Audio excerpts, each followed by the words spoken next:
Hello students, मैं परमेश दीक्षित एक बार पुनः आपके सामने चैप्टर 6 का एग्जाम्पल 6 लेकर आया हूँ। इम्पोर्टेंट है, बड़े ध्यान से देखिएगा। इन फिगर 6.31 ये फिगर दी है हमें, गिवन है O A into O B is equal to O C into O D. बोलो बेटा, अब शो करना है हमें, शो क्या करना है बेटा? Angle A is equal to angle C and angle B is equal to angle D. Simple है, इस ट्राइंगल को क्या बना रहे? सिमिलर बना दो दोनों को। अब जो गिवन है उसका यूज करते हैं, ध्यान से देखना, हमें प्रूफ करता हूं मैं। अब गिवन क्या है बेटा? हमें गिवन है O A into O B is equal to O C into O D. अब देखो प्यारे बच्चों, ओ ए ये है, ओ ए ओ सी ले आओ, ओ सी को इधर ले आओ, O A upon O C is equal to O D upon O B. लिख सकते हैं नहीं? अरे ओ बी कहाँ जाएगा? अपॉन में जाएगा, ओ सी यहाँ से आ गया, ओ सी, ओ ए अपॉन ओ सी।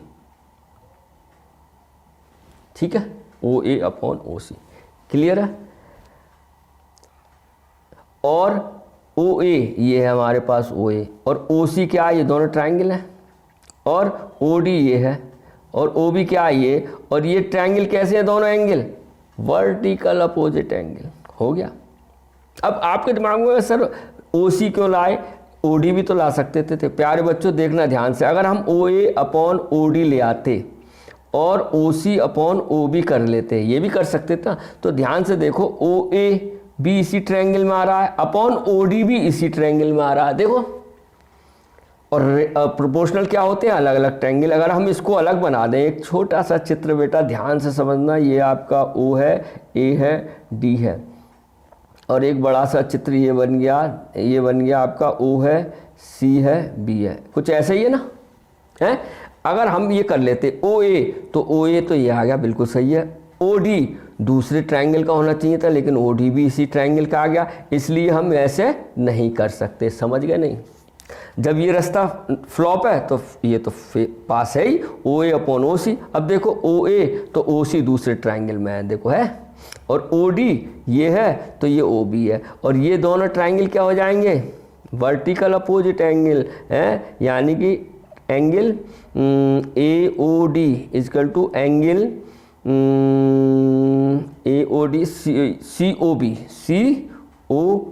ये क्या हो गया? Vertical opposite angle. बोलो बेटा, तो जब ये वर्टिकल अपोजिट एंगल हो गए तो ये दोनों ट्रायंगल कैसे हो गए? बाई एस ए एस है। समझ गए?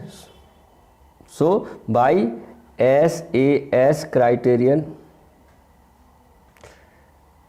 Triangle A O D is equal to triangle A O D यानी सी ओ बी। सिमिलर हो गए नहीं हो रहे? ये सिमिलरिटी का निशान है, सिमिलरिटी। ठीक है, जब हो गए तो by C P C T से निकाल दो। एंगल ए कितना बराबर हो गया? एंगल सी के, और एंगल डी बराबर किसके हो गया? एंगल बी के, by C P S T. ये आपके आंसर हो गए। ठीक है, आई होप आपको समझ में आया होगा। तो बड़े ध्यान से पढ़िए, एकाग्रता के साथ पढ़िए, मन से पढ़िए। जब भी पढ़ें एकाग्रता, प्रभु का इमर्ज होकर, एक शब्द आता है इमर्ज, डूब कर। जब आप पढ़ रहे हैं तो बाकी आगे पीछे क्या है सब भूल जाइए। अब उस टाइम आप हो और आपके सामने जो बुक है सिर्फ वो हैं। सभी इंद्रियों को केंद्रित करते हुए हम जो पढ़ाई करते हैं वो हमारे मन मस्तिष्क में ऐसे फीड हो जाती है, कभी भी जिसकी जब ज़रूरत हो तभी वो चेतन से अचेतन, जो अचेतन में भी चली जाती है, वो भी जब हमें उसकी ज़रूरत होती है हमें याद आ जाती है। तो प्यारे बच्चे, अच्छी भावनाओं के साथ,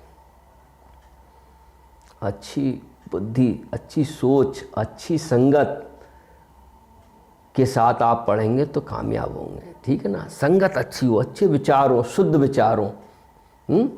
संगत से गुण उपजे, संगत से गुण जाए, लोहा लगा जहाज में, पानी में उतरा है। संगत का ये असर होता है। आप एक कील भी डालोगे पानी में डूब जाएगी, लेकिन वही जब लकड़ी के संग फिट हो जाती है जो नाव बनती है, कितनी लोहे लगता है उसमें, सब तैरती है लकड़ी के सब।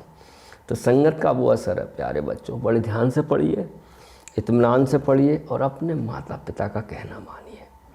जीवन में सफल होने का मंत्र है ये। और प्रभु जिसमें भी आपकी आस्था है उसके साथ तन मन धन से प्रेरणा लीजिए, हैं, उसके साथ रहिए।